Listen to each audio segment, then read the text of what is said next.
Our next speaker is Professor Tas Qureshi. Sir, please come on stage.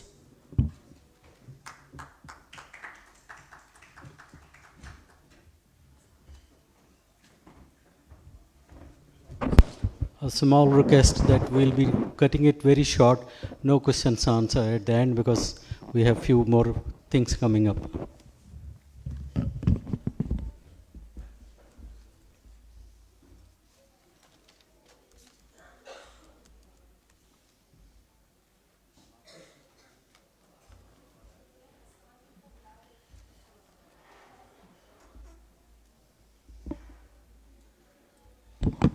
Okay, Assalamu alaikum. To those who've remained, thank you very much. Can I make a small request? A छोटी सी request है मेरे से कि Taz Johnson ये मेरा Englified name है. जब मैं छोटा था ना तो कभी कोई स्कूल में कभी तहसीन नहीं कहते थे, हमेशा ताशीन होता था, ताशीन. तो थोड़ी देर के बाद आदमी को ठीक है Taz ही कह लो, at least get half the name right. So now I'm back in Pakistan, please feel free to use the name Tahseen instead of Taz. That's just a small request. So I'm going to stick to the brief, and the brief was that training the colorectal surgeon. That was the brief of this session. And I remember that when I was a trainee, it just feels like, you know, I'm going to take you on a journey, by the way, during this course. And it just feels like, you know, how am I going to cross the chasm? As a trainee, how will I get to the other side? You know, there's so many variables, so many problems. And by taking you on this journey, hopefully I'll convince you that it's possible, but there's a few things that you need to do. So what's the goal? The goal is expertise. And the first thing I would convince you to do is try to find the right expert. Everybody thinks they're an expert. You know, that's human nature, alpha male surgeons, most of us. But there are experts. I'll go back to school. We used to have some very intelligent teachers, but they couldn't teach. Because for things that were second nature for them, they couldn't process that children didn't understand this. So you might have a brilliant surgeon, but they can't actually translate that into training. You might have a very average teacher, you know, who can actually, because they have to work through things themselves methodically, and they might be a better trainer. There are some people that cross both bridges, but we won't go there. So look,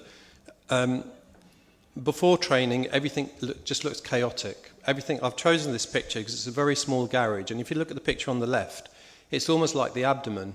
And unless you organise things, you know, you tell me where something is, you can't say where's what. But on the right, if you put things in an organised way, if it's methodical, we'll talk about modular training in a minute, it's the same space, the light is better, and okay, there's a lot of stuff there, but you generally get the feeling that I can figure out where I'd get what I want to get. So it becomes recognisable. So what makes an expert? We've been through these sorts of slides before. But I've said this to the trainees yesterday, that when I was training, I used to find it very frustrating that the same surgeon would do the same operation differently every time. How am I expect to learn from that? I can't learn from that. So you need a surgeon that does it in a boring way, the same way every time, okay? And that's how you will learn, and arguably with fewer cases. He turns the patterns into recognizable patterns, or she turns the patterns into recognizable patterns. And Professor Chima yesterday showed the picture of the Kremlin, and then the two pictures before then, which was a field and an electricity pylon, I think it was. The point was that was still Russia, that was still Moscow, but it's making things recognizable for you. I say to my trainees that, you know, if I haven't driven from here to Clifton Beach, I've never driven that there before, I'll use my sat-nav. So when you're in theatre, your trainer is your sat-nav. The more times I do the journey from here to Clifton, I start recognizing, okay, there's that roundabout. You know, you start recognizing things and say, okay, I don't need my sat-nav anymore. And then slowly, you'll lose the need to have your trainer. It's having that trainer that makes you realize and appreciate what that pattern is. The technique needs to be reproducible. So in other words, there's no point someone coming on here and saying, look at me, look at how good I am. You know, you're good if you can make somebody else do the same thing in the same way with the same outcome. And you need to make it look simple. And you know, Messi, when he scores a penalty, it looks really easy, doesn't it? But you sit in front of 80,000 people in the stadium and probably about 4 billion people at home with all the pressure of Argentina and try taking the penalty, it's not the same. So you need to make it look simple. So training methods. This is key. I mean, this guy who's climbing that crevice, you know, the first thing on his mind is safety, and look at his belt on the left. He might not need all those things, but he's prepared. And I mean safety for the patient. We have a responsibility to the patient as well as safety to the trainee. So safety first. And Amjad sort of touched upon these, so I won't dwell too long on them, but there is a laparoscopic template as to how we can treat, how we can teach people and fellows and trainees. And it's called modular training. And this is validated. It was published in way back when, 2011, by Amjad and his group at the time. And it's breaking things down into steps. Okay, so if you look at the marathon runner doesn't think, how will I do the 26th mile? He thinks, okay, I'm going to do my first mile, and then the second mile, and then the third mile. And each mile becomes more difficult, but you don't think about the most difficult mile first. You put things into an order. And that's sort of what we try to do with modular training. So with modular training, each operation, you can break it down into a number of modules, as I say, equivalent to the marathon runner. You know, don't think about the most complicated module first and give the most junior trainee that most complicated module. You judge that according to the proficiency of the trainee. Each module gets more difficult and it becomes simpler. You know, if the trainee knows there's a step 1, step 2, step 3, step 4 for the operation, it just makes it simpler for them. And it's much easier to give feedback to the trainee in that situation. So this is just an example of a modular approach. I'm not going to go through this, but you can see there's increasing levels of complexity on going towards the right of the screen. And if you've got 3 trainees with you in the room, you can break each operation down into 3 operating opportunities or 3 training opportunities. So I think it was on, I've lost track of days now, when was it? Wednesday. One of the trainees did the pneumoperitoneum and the other trainee did a bit of mobilization, and that's what you do. Everybody gets something out of it. And, you know, the most junior trainee did the suturing. So modular approach. So in conclusion, the modular approach is reproducible. It's giving a technique that's reproducible. It's much quicker to learn than the surgeon who does the same operation differently every time. If you've got a surgeon that does it the same every time, you progress your learning curve quicker. And having standardized techniques. And importantly, at the last, the safety question, there should be no difference in outcomes.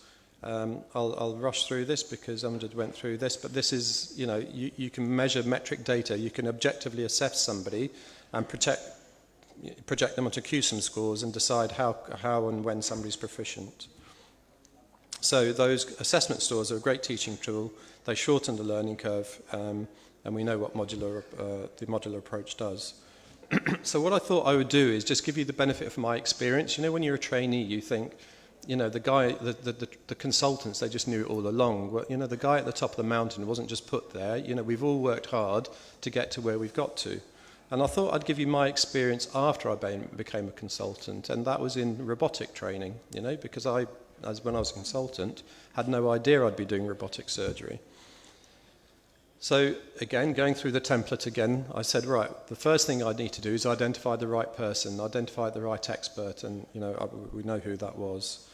I took my time out when I was invited, and I tried to invite myself a number of times, annual leave, and went with Amjad to different units and just understood what he was doing, how he was doing it. I offered to be the bedside assistant. That allowed me to give familiarity with the robot. It's about, pride can't come into this. This isn't about pride. This is about wanting to do the right thing for yourself and the patients, and you do what it takes. And what I'm trying to impress on the trainees is it takes hard work. There's no getting around this. You can't get this from a textbook. So I've done this, which is why we say to you, do it as well. And then there are the online modules and the simulator. This is where I was lucky. There's a number of times I've been lucky in my life. And I work in a place called Poole, where there's a benefactor. There's a very rich person. He had colon cancer, and he decided to donate the robot to Poole Hospital. So we had a robot in Poole Hospital in 2015. So that called my bluff, because then I had to bite the bullet and I had to go through structured training. So what did I do? It's about going through a structured training, and identified a place, and it was EARCS, and Amjad's spoken to you about EARCS. Amjad set up EARCS in Lisbon, which is where he works now. And I had to beg, and I had to buy him lots of curries and clean his cars, and for him to accept me on the program. And finally, my mum convinced him to accept me onto the program. Okay, and so I went through this, and this was the training concept. You see, this is replicable in open surgery, and laparoscopic surgery, and robotic surgery. There's no difference. You know, application and courses will skip that. But it was supervised training, case observations, which I sort of already was doing because I was going with Amjad, and he's doing robotic surgery to different places, and that was my case observation. Hands-on in-reach training. He was good enough to come to Poole when we had the robot and take me through cases. And then outreach training, sorry, I got that the wrong way. In-reach training is when I went to see Amjad in Portsmouth and with his team, saw how he did it as an expert and started doing things. And then you know he goes around the world, and you know how he finds time, I have no idea. But then he came to Poole with my robot and my team and made sure that we were doing things safely. Once we were both happy, and like I say, it took a lot of boxes of Matai and things for him to agree to say I was safe. We submitted 2 DVDs, and they were independently assessed, and then you're signed off. Okay, so for the trainees, I've done this very recently with robotic surgery, so we're teaching what we preach, okay? Or we're preaching what we did ourselves. Now, the really important thing is to invest in your team. I can't just bring a robot to Poole and say to my team, right, tomorrow, that's it, we're going to be doing robotic surgery. You have to empower every member in your team. And that starts from the orderly, from the porter, from all sorts of people. And I often show this clip. Have you seen this clip? I don't know, but I'll show it anyway. So imagine, if you will, and thankfully the sound's not on, but imagine, if you will, the car that's coming is the patient, and the driver driving the car is the surgeon. Now look at the team. They're preparing before the patient and the surgeon have ever arrived. Look at all that work that's taken. That's, you know, we've got to respect the work and the effort and the training that's taken. Wait for it. Here we go. So here's the surgeon with the car, who then disappears into the sunset. And then again, look at the team. The team still has to carry on doing and preparing and all those things. Now, if any one of those members of the team didn't do their job, that car and the patient and the driver, it's going to be a disaster for them. So you have to invest in your team. And so investing in the team, for me, I could have said, well, the robot's just for the colorectal fraternity, and let's keep... But we opened it out to head and neck, we opened it out to gynecology. And what really helps is that if you've got other people fighting your battle, because the robot was only sort of promised for 3 years, but we wanted longevity, it really helps having a colleague or a friend or a person with you to help make sure that that success is maintained. So top tips for training. Okay, you have to practice lots. And I was saying to somebody yesterday, you know, that starts from the simple things, from tying a knot. You know, you have to convince your trainer that you're safe enough to be trained, and you know, do the simple things well. Everybody can, but just do the simple things well. Know the procedure. So look at the videos. You're lucky in the day of laparoscopic surgery where there are videos. You can have a look at the videos and just get some familiarity. Finding a trainer, finding the right person who, you know, you get trainers that maybe are slightly high profile. They like putting themselves on websites and this, or you get trainers that actually practice what they preach and they go around training people. Follow a structured training program, and I said this to Irfan, I don't know where he is, but it really helps having, once you're in consultant practice, having 2 of you doing things together, because a problem shared is a problem halved. And then hopefully everybody can make it look like this, you know, post-radiotherapy male pelvis. So in summary, you know, with that guy at the beginning of the Olympics when he's about to start the hurdles, can you imagine how daunting that must be? He's not thinking about the end. If he doesn't prepare, and he hasn't prepared, that's what's going to happen. Poor preparation leads to disasters. But if he breaks that race down into steps, and look at the guy on the left with the yellow small sort of hurdles, you might think, well, look, I don't need to do that. But the point is, you go through a methodical structured training program, and by the end of it, you can do a big hurdle. And then hopefully, by the end of the whole of your training, you can all jump hurdles. Some will do it better than others, but so long as the outcomes are equivalent, it doesn't really matter. Everybody finishes eventually. Just finally, a plea to the trainers. You know, invest in your trainees. It's very rewarding having people. Hopefully Amjad's got lots of little ambassadors around that he finds rewarding if he sees them successful, and it's true. You find people who are your fellows and they go out and they're successful and you're just happy for them. You develop a real bond with people that you've trained with or people that have trained you, and you develop lifelong friendships. And, you know, this is just some fellows together. Do you recognise anybody there? Guess who was the expert skier there?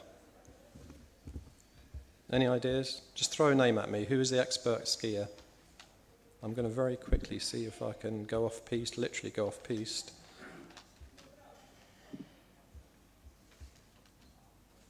Okay, the guy in the orange is Professor Parvez.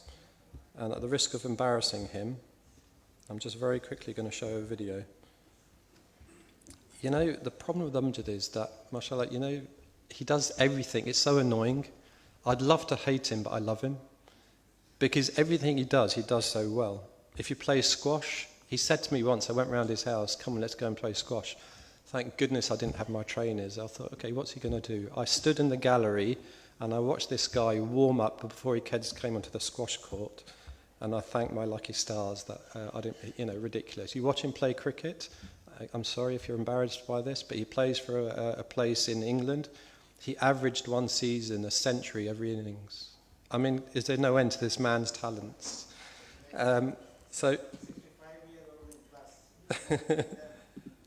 guess who this is? Look at this expert. Look at this expert, okay? So Professor Parvez, as if you've never seen him before.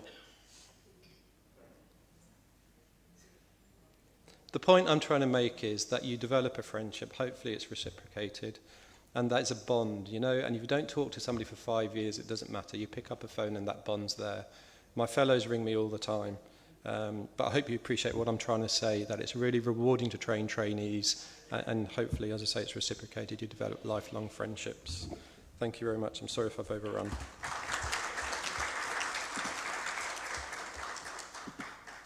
And hopefully you'll cross the chasm as trainees.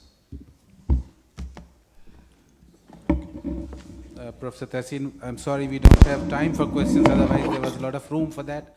And my apologies for the repeated request to